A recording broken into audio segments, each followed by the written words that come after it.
So yeah, chapter 7, finally. After chapter 7, we'll be, after the midterm exam, we'll be discussing about the fancy, interesting option pricing. So almost there. We're almost there to the interesting part. Yeah, so this is the last tedious part. Swaps. So swaps is already interesting, more interesting than those futures and forwards. But yeah, we'll still have they're deeply related. We have to talk about um, we'll be discussing about some of the important details about swaps today. We'll only be discussing about two types of swap today. We'll be discussing about one is the floating to fixed swap, which is that the two parties are exchanging, one paying fixed, receiving the floating rate, and one paying the floating and receiving the fixed. The other type of swap is the currency swap, and both are fixed. So that's the most simple two type of swaps, and that's the concept we're discussing today. And fortunately, because in the new textbook, Zhang Ho decided not to talk about forward rate agreements in chapter 4. So he also skipped the part about valuations for the fixed to floating swap. Yeah, I think it's important, but yeah, he skipped that part. So I put it to the end of the chapter, the slides as an appendix. We'll discuss about it, but I will not examine on that part. So yeah, so this chapter has been much more simplified nowadays. So what is a swap? You should all know that swap are just like exchanging something for something. By definition, swap is an agreement to exchange cash flows at specified future times according to certain specified rules. So for example, this will be the example that we'll be walking through for the whole chapter.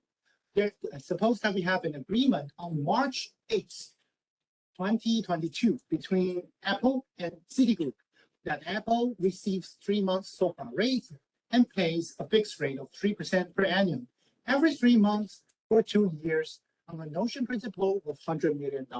That's every detail we need to know for a swap. First, who are the two parties? Here we have two corporations, Apple and also Citigroup. And then what is the payment schemes? Apple is paying floating, and also Citigroup is paying, Apple is receiving the floating rate, and Citigroup is paying the floating rate and receiving the fixed rate. Here, Apple is paying the fixed rate, Citigroup is paying the floating rate. At what frequency? The frequency was every 3 months. For how long? For 2 years. And lastly, also very importantly, what is the notional principal? The principal size is actually $100 million. So that's the idea about the swap.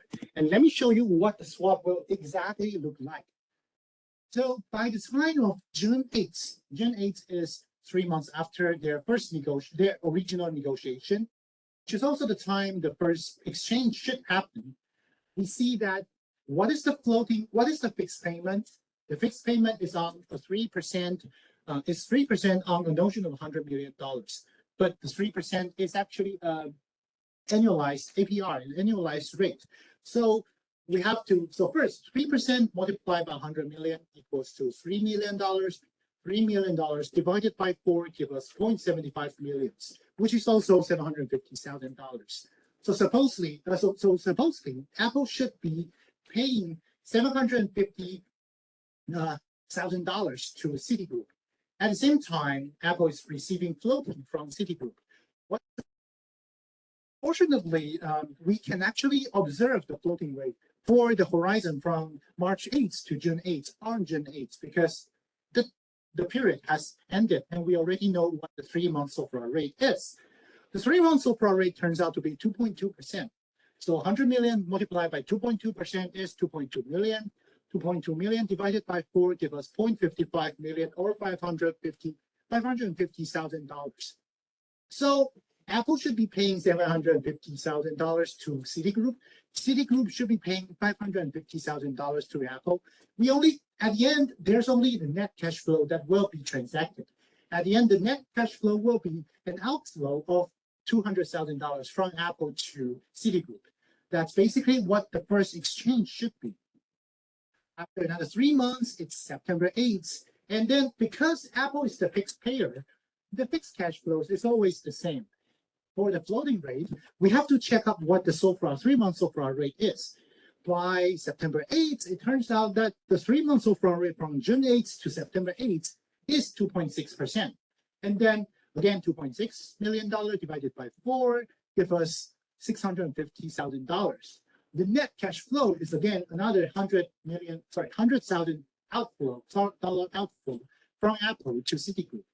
So that's what the term should be. Every 3 months, we check what the SOFR rate is, we decide what the net cash flow is, and the settlement happens. That's the idea.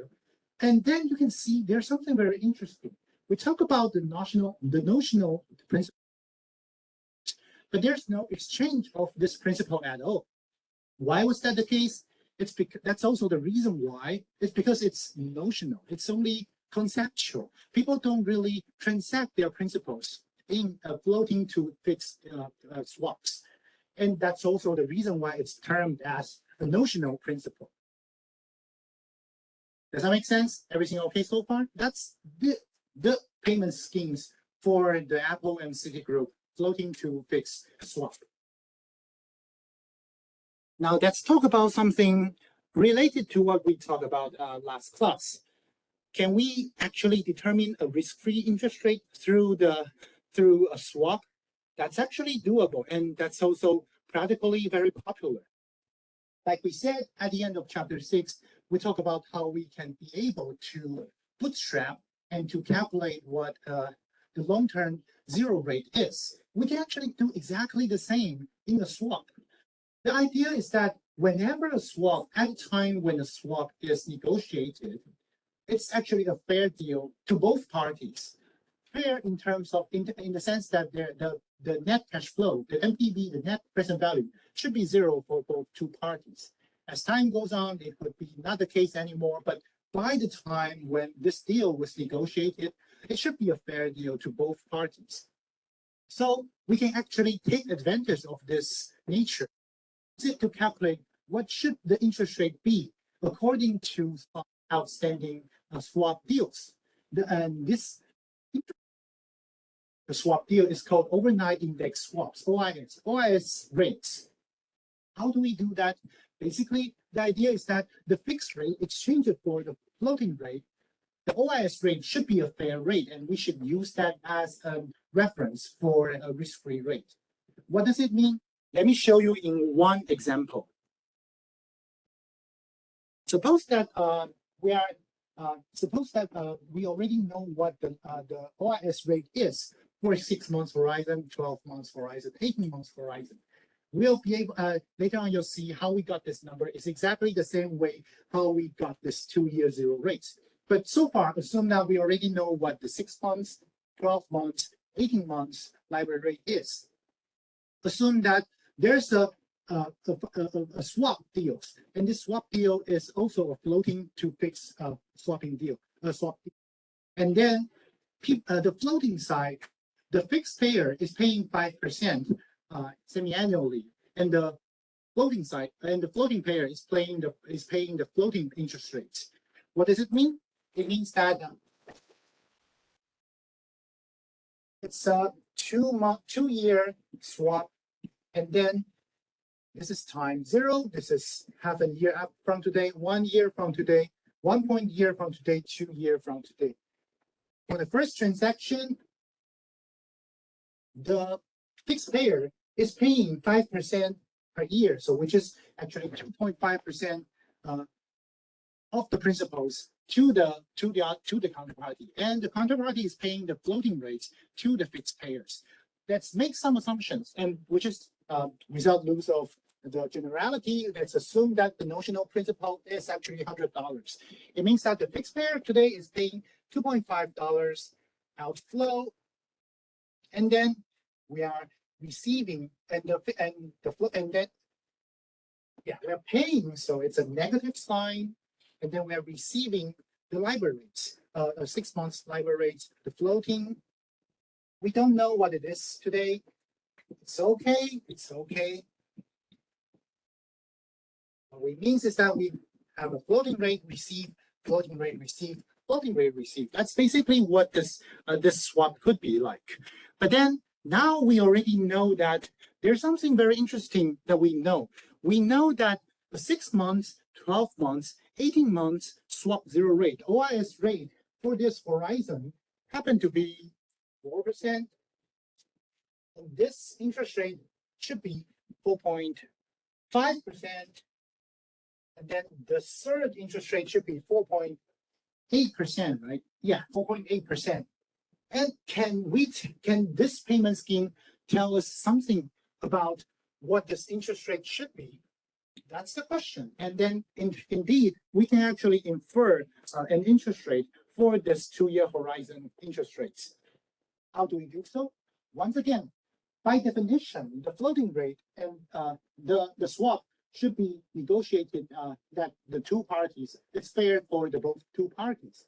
So at the end, it turns out that this $2.5, $2.5, $2.5, $2.5, when we are discounting it back to the present, it should actually be this. It should be actually, and also, I forgot to mention something. When we are doing this method, we have to assume that it's actually an exchange of two artificial bounds. One is a fixed bound, one is a bound that pays a fixed coupon, and one is a bound that pays a floating rate. Suppose that you should know like TIPS, the TIPS, the Treasury inflated what's TIPS stands for. So that's a bound that pays exactly the inflation adjusted coupon payments.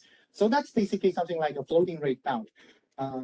So now assume that we are actually, this swap, assume that this is actually an exchange of two bounds. Basically, this is actually quite straightforward to imagine. It's just that we can add back exactly the $100 notional principal at the end of the two transactions.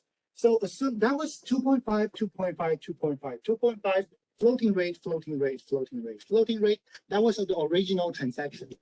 Assume that now we are adding back the notional principal. Then here it's as if we are paying out $100 and the $2.5, and we are receiving the floating rate and also the $100 payments at the end. You can see that the $100 cancels out with each other, and it makes absolutely no influence at all. But then it's seemingly like we are just looking at two bounds. And what we can do is basically this 2.5, 2.5, 2.5, and 100 2.5, they should, when we discount them back to present, they should have exactly a value of $100. Why was that the case? That's because when we have a floating bound, this is a bound that pays floating. What does floating mean? It means that the interest rate is exactly the rate that we're using to discount.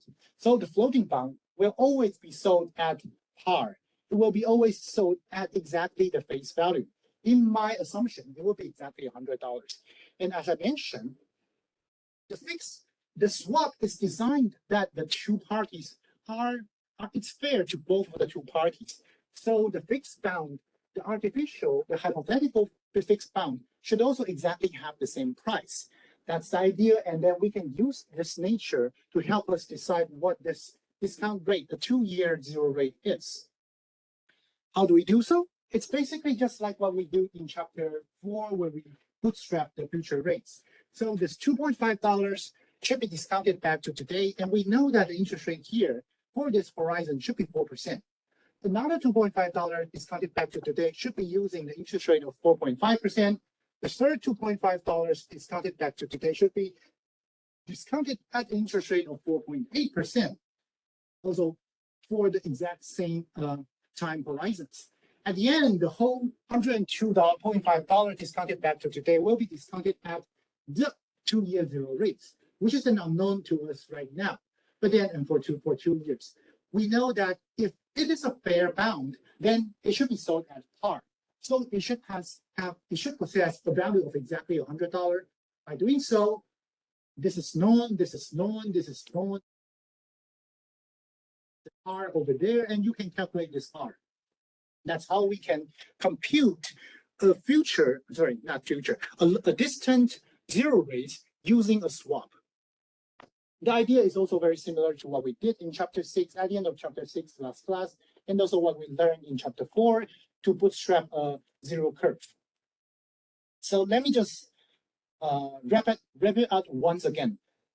This is something very useful about swaps. Now we know what is a swap. Swap is something that looks like this. So this is the very first typical type of swap. We have one side paying fixed rate, one side paying floating rate. And we know that by definition, it should be a fair deal to both parties by the time they negotiated for these transactions. What we mean by a fair deal basically means that the net present value for the both two parties should be exactly zero. It could be not the case afterwards, but by the time at the negotiation, it should be the deal. And we can actually utilize this nature, this very nice property, to help us come up with an estimation about these zero rates in a longer distance. For example, in my example over here, we see one type of swap exchange where this 5% swap rate, people are swapping for 5% semi-annual swap rate or fixed rate. The fixed rate, for floating rate. The fixed rate is 5%, and semi-annual payments means that every half a year, the side that's paying fixed will be paying 2.5% of the principal. Let's make one assumption. Let's assume for the size of the principal, it could be 100. It could be any dollar you like. It could be any size you like. It could be 1,000. It could be 100 million. Any number you like. Assume it's $100. Then the fixed pair is paying $2.5 here, $2.5 here, $2.5, and 102 and 2.5 at the end. And then our fixed pair is receiving the floating payment, floating payment, floating payment, floating payment. We see the floating rate. We count what is the floating rate payment should be for the half-year horizon, and then that will be exchanged. It's exactly the way like what we see over here for the Apple and Citigroup example. But what is something really nice about it? The very nice thing is that the two should have exactly the same value. So we can actually assume that we can add $100 back, $100 back. So this looks like the receiving part is like we are receiving a floating rate bond. We have a bond that's continuously receiving the floating rate to pounds. If there's a bond that's continuously receiving a floating rate to pound, then this bond should have a value exactly equal to its par value, its face value. Why was that the case? It's because it's a bond that's continuously yielding the floating to pound, but then discounted exactly at the floating rates. So a floating bond should always have a value that's exactly equal to its face value. The problem is here, we have a bond that's paying 5% semi-annual coupon payments. And for this and this to be a fair deal, the two should have exactly the same net present value, which is exactly, again, $100. That's the reason why 2.5 discounted for this interest rate for this half-a-year horizon, adding another $2.5 discounted for a 1-year horizon at this 4.5%, and another $2.5 discounted for a 1.5-year horizon at 4.8%. And lastly, is $102.5 discounted for 2 years at some unknown interest rate. It should give us exactly the net present value of $100. This is the 2-year OIS zero rate. This zero rate has a special name that's called the OIS zero rate or the swap zero rates. Any questions so far? Does it make sense to you guys? Yes.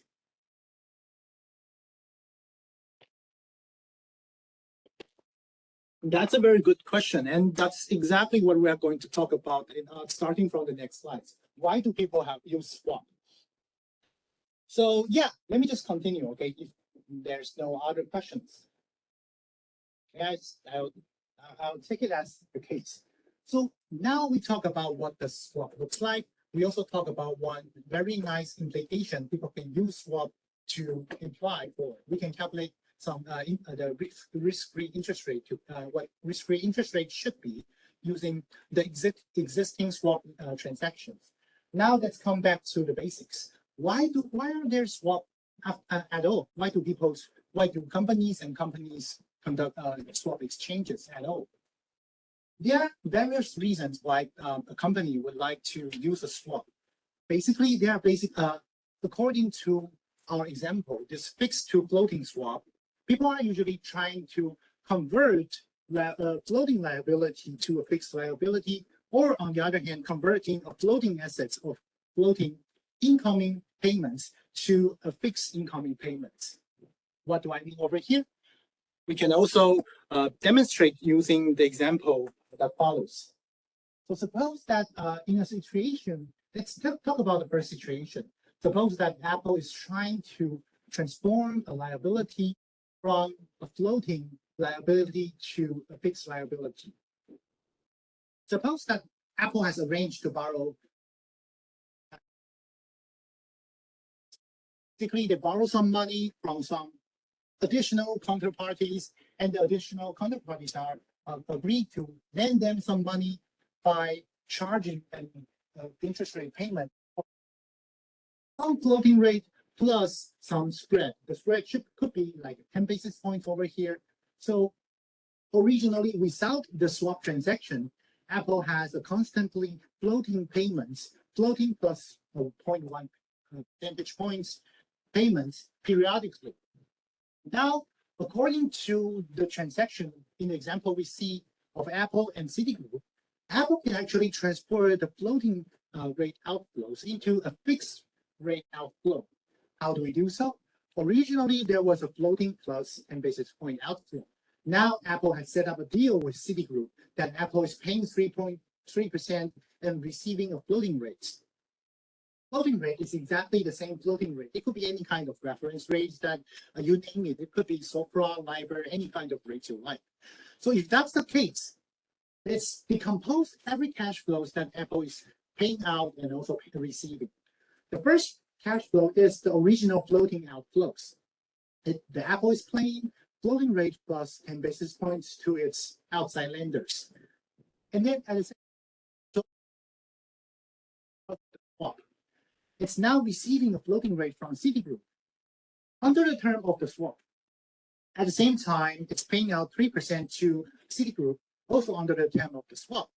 Together, the floating inflows and floating outflows cancel out with each other. At the end, Apple is actually paying out a 3.1% fixed payments periodically. So that's how one could transform liability, which was a floating, which depends on the floating rates, to a fixed rate. So one could do it probably because they're trying to hedge. They want to pay a fixed rate. They want to have a better forecast about what the future outflow should be. This is one example. It could be any kind of example you can imagine of. It's just that the purpose could be trying to transform a liability from floating to fixed or from fixed to floating. Now let's show you guys one example where we can transform the liability from fixed to floating. Suppose that, let's imagine Citigroup is actually just intermediations. They are the market makers of the swap. Suppose that there's a counterparty, basically say, let's assume it's Intel.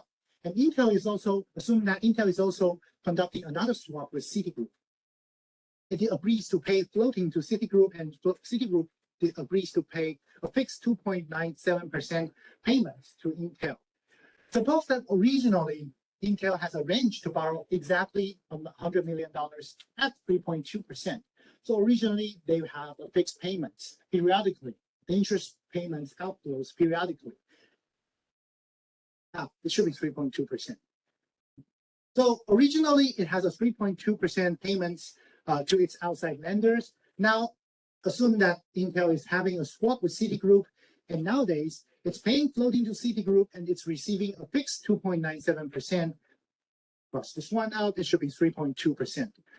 At the end, collectively, the cash flows should be a floating rate plus 0.23 23 basis points payments at the end.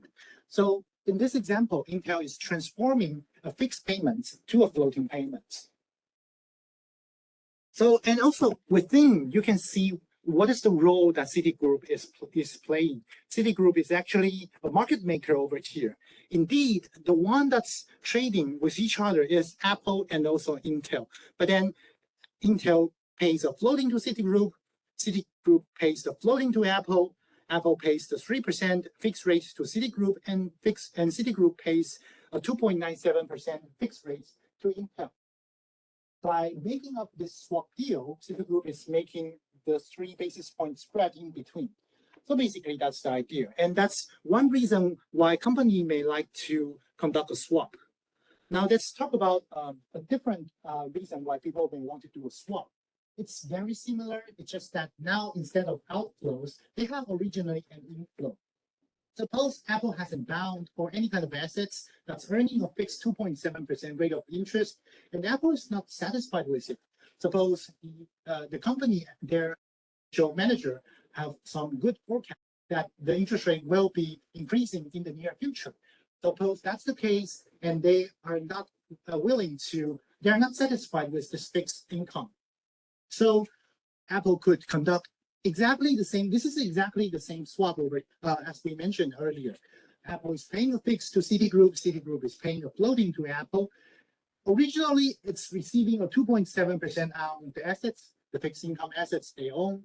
And then because of the swap, it's receiving a floating rate and paying a 3% under the term of the swap. Collectively, the collective cash flows will be an inflow of a floating rate minus a 30 basis points. So conducting a swap could also help us transform a fixed payment into a floating payment. This is also the case for in our previous example where Intel is also conducting another swap with Citigroup. Suppose Intel has a floating income, which is actually the floating minus 20 basis points. It could be the case that Intel is lending money to another counterparty. Tips found any kind of reason you can imagine. Again, through the exchange, it could transform a floating income into a fixed income. So that's one of the reasons why companies may like to do a swap. And again, Citigroup are actually acting. Citigroup is when Citigroup is having they are paying floating to Apple while receiving 3%. So you may see a quoting that the ask price is a 3%. With Intel, they are receiving a floating and at the same time paying the 2.97 fixed rates to Intel. So the bid and ask for a 2-year maturity could be posted at 2.97% for the bid price. And swap rate, like I mentioned, swap rate is the fixed rate used during a swap for the floating rates. The swap rate here will be actually the midpoint for the bid and ask, and you can see that that's actually a 2.985%.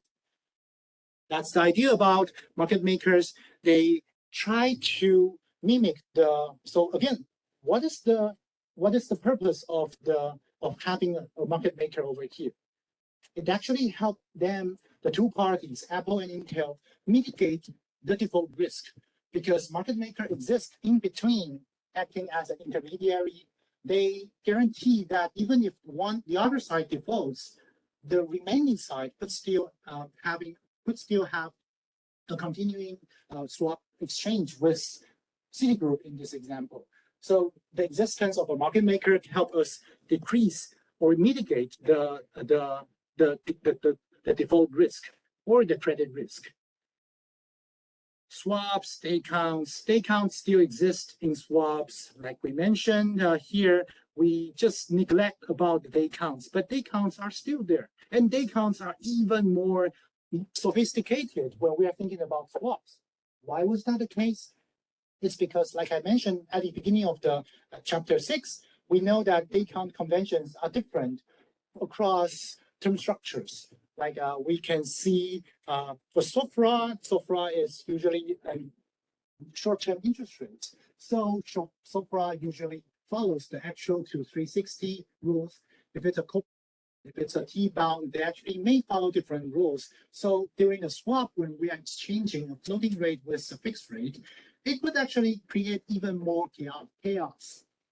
It could be more chaotic. And yeah, just to let you know, practically, we have to calculate these day counts. But yeah, for now, just keep it in your mind. And you just need to know that there is a day count thing when we are talking about swaps, but we won't bother you too much about it. Swap, okay. confirmation. This is more about the legal parts. So nowadays, a lot of interest rate swaps are cleared through the central counterparties, through the CME group. What does it mean? It means that the counterparties like Apple and Intel, if they do not hire Citigroup to act in between, they could actually find each other through open exchange, like CME group. And the problem is that both of the two may need to post some collaterals to really conduct a swap with their counterparties through an exchange. But what it means is that when the counterparty defaults, the collaterals posted will be used to repay for the loss for the remaining side. So that's also what it means for to have a central counterparty. Nothing special over here. Yeah, this part is interesting. So back to the student's question once again. Why do companies want to do swap? We have showed you guys that we could use it to exchange a floating or a fixed inflow or outflow to the other type. But why would anyone want to do so? Why would and even when we have any party that would like to do so, how could they find exactly an opposite counterparties that would like to do exactly the opposite thing? So the idea is that let me take you guys back to the first year economics. It's about comparative advantage. So why are swaps so popular? There are actually a lot of swaps. I think the swap market nowadays has a total value much higher than the equity markets and also much higher than the option markets. Why was that the case? Let's show you guys one example. In the example, we have two companies, and they are very nicely named. The first company is called AAA, and the second company is called BBB. And by the name, you should know that AAA has a better credit worthiness, and BBB has a weaker credit worthiness. So let's assume that both of the party wants to borrow some money, and AAA wants to borrow $10 million. BBB also want to borrow $10 million for both of the two want to borrow for a 5-year horizons. The two both go to their broker or go to their banks and ask for a quoting. AAA Corporation, the banks provided AAA Corporation with the following two. AAA Corporation could either borrow at a fixed rate of 4% or a floating rate minus 0.1%. On the other hand, we know that by the name, you can see BBB has a weaker credit worthiness, so the bank asked for a higher rate. For a fixed rate, BBB was asked to pay 5.2%. On the other hand, if BBB wants to borrow at floating rates, they could borrow at floating plus 60 basis points. So these are the two deals the two companies observed. Are there any room for them to benefit through a swap? The answer is actually yes. And you can actually see it very straightforwardly. You can see that the fixed rate has a difference of 1.2%, while the fixed rate only has a 0.7% difference. And that's where the two can actually trade with each other, have a swap with each other to benefit. Yeah.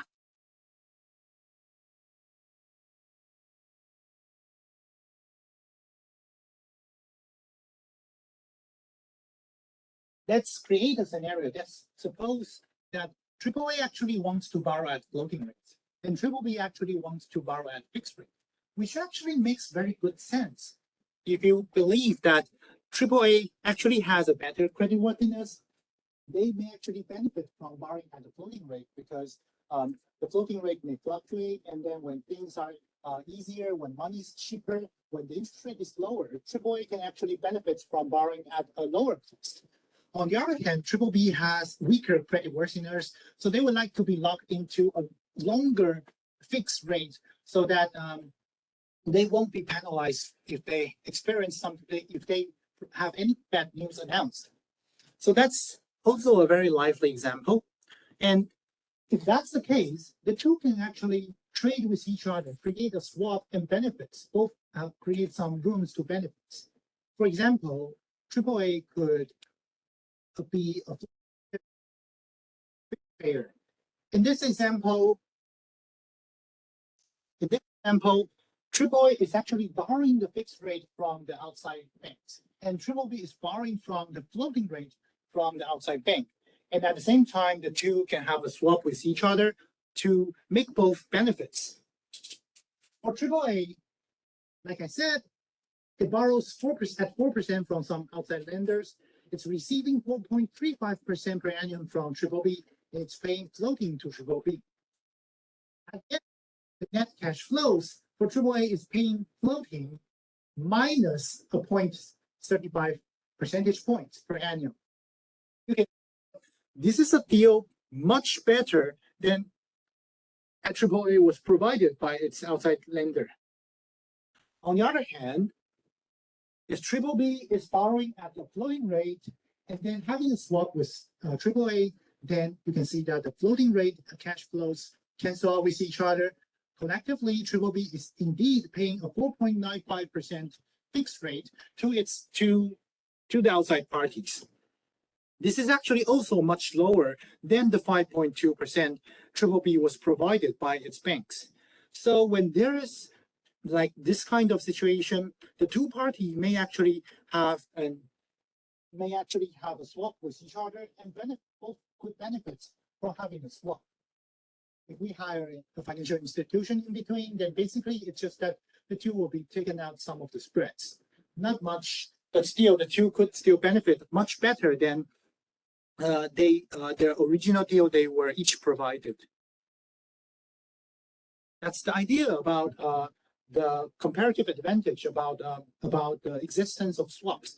Why swaps are so popular? Because there are so many rooms for corporations to find the counterparties to have both parties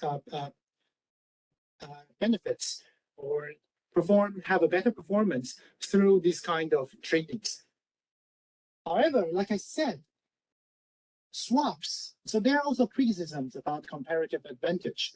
Criticism not in the sense that we are arguing against this argument. It's just that there are actually some potential downside potentials that people may not be aware of when we are talking about, when we are discussing about these kind of swap exchanges. So, like I said, the borrowing costs provided by the outside lenders to both the AAA corporation and BBB corporation actually makes good sense. It makes really good sense for the two parties to be provided with such two deals.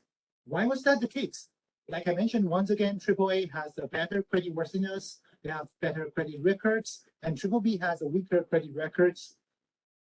That's the reason why if BBB wants to borrow for a longer term at a fixed rate, it has to borrow at a much higher cost. On the other hand, when we think about floating rates, since floating rates may fluctuate according to the macro conditions, floating rates usually for two parties, like between AAA and BBB, where their borrowings are usually count with a much lower spreads comparing to the fixed income rates. Why was that the case? It's because, like, think about a scenario where both parties really go into this swap. What would happen? Let's think about situations. What would happen if BBB ultimately defaulted? If that's the case, BBB may not necessarily default. Let's just assume that its conditions worsens. If their balance sheet worsens and their outside lenders may actually ask for a higher floating rates for BBB during this 5-year process. Again, what are they doing? They both want to borrow for a 5-year horizons. But then during this 5-year horizons, floating rates are actually much easier to renegotiate. So it could be the case that BBB borrowed this floating plus 60 basis points for the first couple of years. And then people realize that they have a really weak balance sheet. They have a really bad, the BBB may have a high leverage ratio. And then the outside lender may actually charge them higher. It could be floating plus 1%, floating plus 2% after 1 or 2 years afterwards. If that's the case, then BBB may actually not benefit from this trading anymore. On the other hand, it seems like a good idea for AAA because now it's locked with a much lower floating rates. However, this has to be the case that triple B does not default their swaps. It has to be the case that triple B, even if they experience a accounting worsenings and they have charged by a higher floating rates, still they are happy to having a deal with AAA. That was the case. And so AAA, even though it seems like a good deal for AAA, AAA has to bear some of the default risk that BBB may default. Of course, they could settle it through some financial institutions, some market makers, so that the default risk can be eliminated, but still at the end of the day, this kind of risks still exist. It's just that it's transferred to other parties. So yeah, this is one of the arguments that the comparative advantage for the existence of a swap deal may not make that good sense because yeah, everything is there for some good reasons, especially in the financial markets. So yeah, that's the pros and the cons arguments for the existence of swaps. Do you guys have any questions so far? Yes.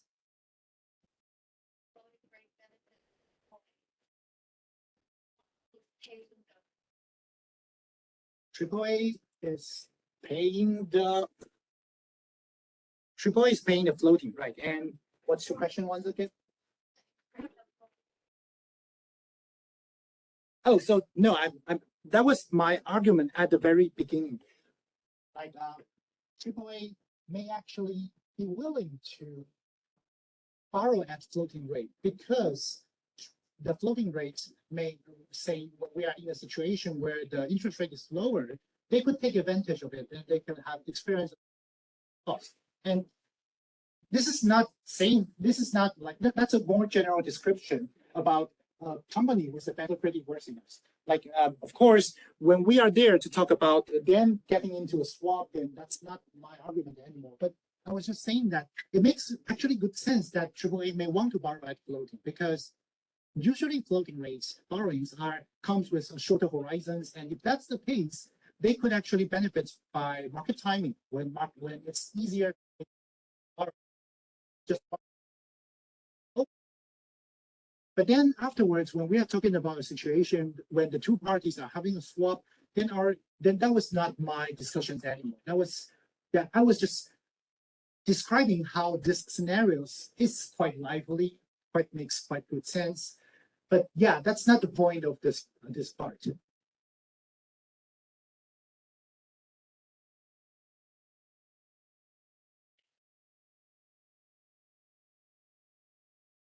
As long as triple B do not default, it's not transformed into a paying. So it's when the floating rate increases, of course, it's not a satisfying situation for AAA because this company has to keep paying floating. But at the end of the day, the point was that when what I was arguing was not the floating rate increases. My previous argument was that when triple B experience a downward credit scores, like when they are having a worse financial statements, when they have a worsened balance sheet, they may be charged not by the floating plus 60 basis points anymore. They could be charged by, say, floating plus 1%, floating plus 2% from its outside lenders. That was my arguments. And that has nothing to do with the size of the floating rate. That's basically the case. Because why was that the case? I think that has a longer story to describe about. So people actually buy or borrow or lend at some reference rate plus or minus some basis points. That's actually quite often to see on the markets. That's practically quite popular. And that's also the reason why when we are going from a phase from LIBOR to the SOFR rates or all kind of overnight rates, people are a little bit reluctant because that the overnight rates are risk-free rate and LIBOR rates are somewhat slightly different from the overnight rate. Say like LIBOR could reflect like a spike, could show a spike during the financial crisis because LIBOR consists of some proportion of the default risk. And yeah, why was I mentioning this? I was just mentioning why people like what this kind of quoting really makes borrow or lend at some floating rate or reference rate plus or minus some basis points all the times. Yeah. This plus 0.6% or minus some spread could be actually charged, it could be actually quite flexible according to the parties that's borrowing or lending. Yeah, that's the point. Yeah. Why? I think I've gone too far. Anyone has any questions? Yes. Yeah, is it normal to be able to borrow at a discount to the corporation? Mhm. Is able to borrow floating minus 10 basis points? You mean why was so? Yeah. So Is that normal in the market? I think it's quite normal. It depends on what the floating rate is. Yeah, if it's LIBOR, it's actually quite normal. But nowadays, if we switch to SOFR, then that's probably not going to be the case because it's already the benchmark. It's already the risk-free rate. It was the case when people use LIBOR. Like for super creditworthiness companies, it's possible. So is there a spread baked into LIBOR? Is there a spread by? Is there a spread baked into like LIBOR rates? Is there a spread by? Is there a spread kind of inherent to? Oh, yeah, that's right. That's right. Like if you look at the difference between LIBOR and SOFR or other like 3-month treasury bills, there's a spread, and people also discuss about what that spread comes from, and basically that reflects the macro crisis conditions. So people also try to use that spread to predict like the likeliness of a crisis coming, and I think it actually has a good prediction power.